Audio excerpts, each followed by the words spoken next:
Llegamos al viernes 29 de enero, el último día hábil de este mes y el último día de este mes donde estaremos informándole y llevándole el análisis. Sea usted bienvenido. Es un gusto compartir con Julio Talamonti. ¿Cómo está, Julio? Muy buenas noches. Sandy, muy buena noche para ti y por supuesto para usted. El tiempo vuela, el tiempo está pasando muy rápido. Hace casi un mes atrás estábamos pensando en fin de año. Hoy ya estamos pensando en el fin, pero el primer mes de este 2021. Y los temas, Sandy, son pero duros, fuertes y tremendos este viernes. Y el primero de ellos, los asesinos o presuntos implicados como asesinos de la niña Hilary Arredondo.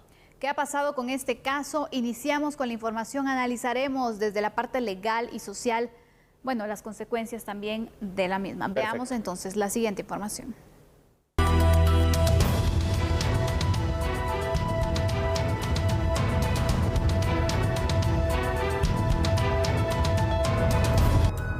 En el juzgado de femicidio de Escuintla se realizó la audiencia de primera declaración en contra de los 3 supuestos responsables de secuestro, violación y asesinato de la menor de 3 años, Hilary Arredondo, en el municipio de Tiquizate, Escuintla. Después de 4 horas de audiencia, los 3 indicados fueron ligados a proceso penal y enviados a la cárcel de Canadá, Escuintla. Gabriel Smiler Vázquez y Jonathan Alexander Rivera fueron ligados a proceso por los delitos de agravación de la pena y femicidio, mientras que Anthony Alexander Hernández por secuestro, violencia con agravación de la pena y femicidio. Durante la audiencia se revelaron los resultados de la necropsia que realizó el INASIF, los cuales arrojan que Hilary fue abusada sexualmente, fue torturada y después fue asfixiada. Por lo tanto, la juzgadora determinó que el Ministerio Público cuenta con las pruebas para continuar esta investigación. De acuerdo con los guardias del sistema penitenciario, los indicados serán enviados al área donde se encuentran los reos de la tercera edad para ser resguardados, ya que corren el riesgo de ser asesinados. ¿Qué le puedo decir? Imagínese usted, secuestro en primera instancia, la asociación ilícita porque son 3. Luego, ¿qué depravado se le ocurre un abuso sexual de una niña de 3 años? Posteriormente, la tortura y la violación. Que se dé el debido proceso. Hombre, pero es que ¿cómo no voy a abogar también por la pena de muerte ante casos como estos, Andy? Qué terrible. ¿Qué opinión te merece ahora que ya fueron presentados a la justicia y, por supuesto, ligados a proceso y sin derecho a ninguna medida sustitutiva ni alternativa?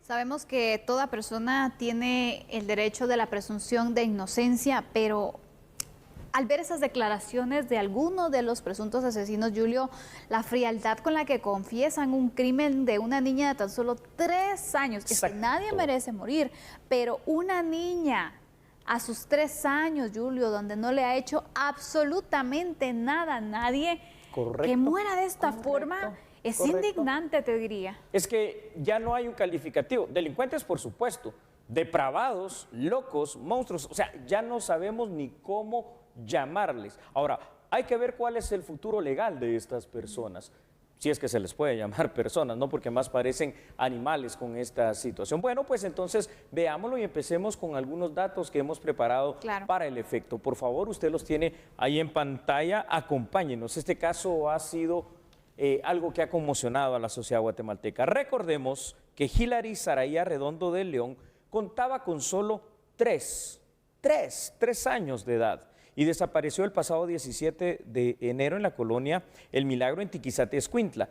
Su cuerpo, localizado el 18 de enero en una zona boscosa de Tiquizate, Escuintla, con señales de violencia y completamente desnuda.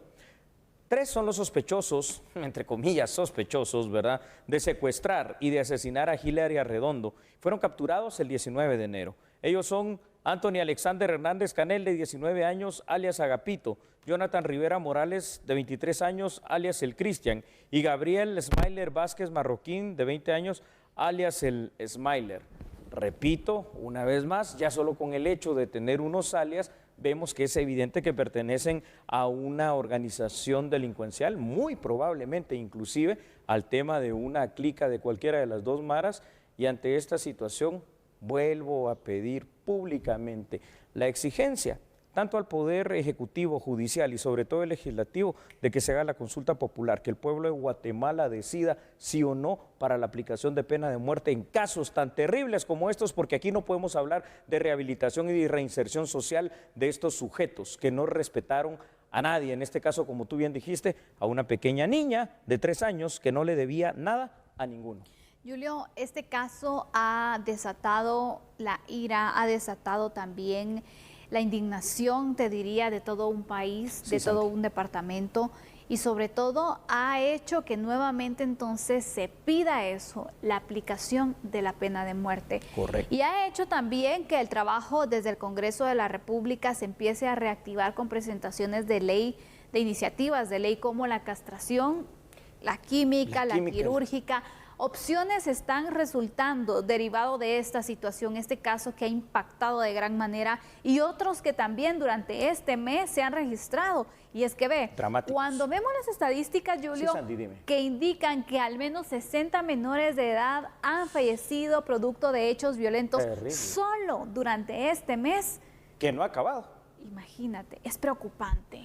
No, es más que preocupante. Esta es una situación ya que ha desbordado todo límite de la racionalidad. Ahora usted entiende por qué le decimos acá, a tenor de las teorías y dogmas de la seguridad, a tenor de los estándares internacionales, porque es que Naciones Unidas nos tiene catalogado como un estado en guerra por la muerte, por la hazaña, por la violencia, y que particularmente se está viendo ahora reflejada en el tema de muertes violentas de mujeres, unas situaciones extremas como este crimen. Hablar entonces de lo que va a pasar con estos sujetos puede resultar fácil. Lo que tenemos que hablar ahora es qué vamos a hacer pues para poder frenar la ola criminal. A ver, fuera del tema de la pena de muerte, que podría ser una parte de cierta solución, hay otras situaciones que hemos olvidado como sociedad y como Estado. ¿Por qué? Porque ¿por qué existe tanta violencia? Y aquí volvemos a las causas que hemos denominado las causas estructurales, que de ser factores exógenos, es decir, factores externos, se vuelven realmente en unos factores endógenos. ¿Cuáles son? La pobreza, la falta de oportunidad, el hecho de que las personas desde niños son fácilmente vulnerables para ser, por ejemplo, integrantes de las maras o pandillas. ¿Por qué? Por la violencia intrafamiliar, por la desintegración intrafamiliar también, por el hecho de que tiene que salir papá y mamá para trabajar, porque si no también mueren de hambre los niños ante una situación de una pobreza extrema, desnutrición, que son características que uno parecería, Sandy, que está hablando de un país africano, de un país como Haití, pero que lamentablemente son características que se viven en el día a día en Guatemala. Julio, quisiera que habláramos cómo marcaría este proceso legal en contra de estas personas, es decir, cuáles serían los delitos que aquí aplicarían. Muy bien. Y pues el futuro legal que les espera, ¿no? Vamos entonces a esa parte legal, ¿no? Ya que ahora pues a través de este debido proceso y respetando esa presunción de inocencia han sido ligados a proceso, obviamente dictada la auto de prisión preventiva formal. ¿Y cuál es el futuro legal? Véalo en datos, por favor. Aquí los tenemos para usted en A la Medida. Y es que pasa lo siguiente, jurídicamente, Sandy, lo que le espera a los imputados, en este caso, pues definitivamente es enfrentar el juicio oral y público, la tercera fase del proceso penal. ¿Por qué delitos? Delitos de femicidio, obviamente, delito de violación agravada, delito de asociación ilícita y hasta se podría tipificar el secuestro. Ninguno de los 3 delitos o 4 que podrían imputarse y comprobarse en la acusación penal gozan de medida sustitutiva, lo cual significa que enfrentarán el proceso completo en prisión preventiva. Podrían llegar a enfrentar la pena máxima que impone el derecho penal guatemalteco, que es la de 50 años de privación de libertad por el delito de femicidio, libre de posibles otras condenas por los demás delitos. Asimismo, serían acreedores a una pena accesoria, la cual consiste en el resarcimiento económico a la familia de la pequeña Hilary Arredondo. Pero por mucho que le puedas dar todo el dinero, la plata del mundo, esto no va a devolverle la vida a la menor. Ya es una vida que se perdió, vida valiosa como la de cualquiera de los guatemaltecos que nos están viendo y las vidas que se pierden en el día a día, Sandy. Entonces aquí es donde ahora está la prueba para el sistema de justicia, respetando la presunción de inocencia, llegar a esclarecer este crimen de la manera más rápida e imponer las penas que deban de imponerse. Y vemos también que las evidencias que se tienen en este caso también van a ayudar a respaldar entonces las acusaciones. Claro. Y esto es importante, Julio, porque en muchos casos o en la mayoría, la verdad, el tema científico debe ser la prueba reina en este caso. Es correcto. Y aquí hemos visto que pues ya el Ministerio Público ha recabado cierta información, ahora falta verificar entonces cómo se va a defender ante este juicio que se estará llevando a cabo para lograr entonces la sentencia por los delitos que ya se han mencionado y sobre todo entonces buscar una sentencia que sea ejemplar. ¿Por qué? Porque si este caso queda impune, si este caso queda entonces también flojo, teniendo evidencias, sí, ¿qué va a pasar también con el resto, no? Hombre, es que Sandy, eso sería lo peor. ¿Y sabes por qué? Porque lo que pasaría es que la cultura de denuncia ya obviamente se debilitaría aún más, se dejaría de creer todavía más en el sistema de justicia y no puede ser porque recuérdate que aquí uno de ellos, entre comillas, confesó, recordemos que no es una confesión válida, no la hizo ante un juez competente, y aunque la haga ante un juez competente, como existe el artículo 16 constitucional que dice que nadie puede declarar contra sí mismo o contra sus parientes, pues entonces lo único que puede comprobar esta situación fuera de las pruebas testimoniales son las pruebas periciales, la prueba científica, y aquí en la prueba científica se necesita que el INASIF y el Ministerio Público logren establecer de una manera contundente, Sandy, el que estos tres sujetos tuvieron participación a través de pruebas tan, entre comillas, sencillas como la de ADN. Julio, pero ¿qué pasaría si entonces esta persona que confesó el crimen se declara culpable en este juicio? ¿Obtendría algún tipo de beneficio? ¿Qué pasa? ¿Aplica a algún beneficio o cambiaría algo también en el juicio? A ver, lo veo poco probable, pero recuérdate que en Guatemala hemos adoptado a figuras que no son propias del derecho penal guatemalteco y que vienen realmente de un derecho sudamericano que tampoco es la base de nuestro derecho penal, porque recordemos que nuestro derecho viene del derecho romano, derecho italiano, el derecho que se practica en Alemania, que es nuestra gran escuela del derecho penal, y en Argentina, aquí en Latinoamérica. Pero una figura utilizada por el derecho colombiano y que se ha ido, penal colombiano quiero decir, y que se ha ido expandiendo es la del colaborador eficaz, ¿verdad? Utilizada también en otros países latinoamericanos.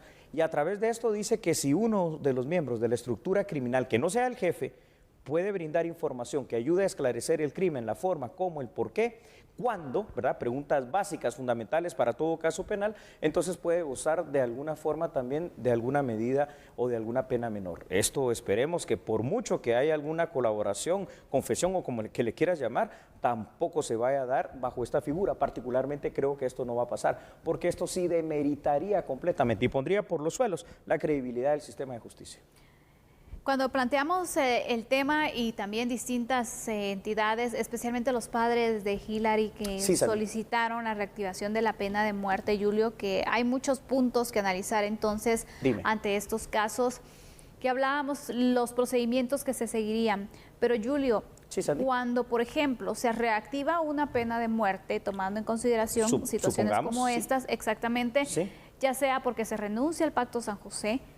Que sería la forma, ¿verdad? Exactamente. Yo me pregunto, si hay una denuncia a nivel internacional, ¿cómo nos iría? ¿Seguiríamos enfrentando? Porque recordemos que Guatemala ya ha pagado, porque ha sido condenada por algunas penas de muerte que se han establecido. Entonces, ¿cómo lo analizamos desde ese punto? Muy buena la pregunta. Bajo los parámetros actuales, como estamos jurídicamente en este momento, si aplicamos, por ejemplo, estando vigente, pero no positiva, la pena de muerte y le damos muerte, supongamos, a estos sujetos y salen condenados, seríamos llevados como Estado ante la Corte Interamericana de Derechos Humanos. Y ahí el resultado sería uno solo, seríamos condenados como Estado. Y tendríamos que pagar resarcimientos millonarios, como los que pasaron en las últimas ocasiones que se aplicó la pena de muerte, que llegaron en algunos casos hasta los 1.7 millones de dólares a los familiares supérstites, entiéndase padres, entiéndase cónyuges, entiéndase hijos, de quienes se les ejecutó esta pena de muerte. Por eso, esta es la situación que tiene detenido y que tiene parado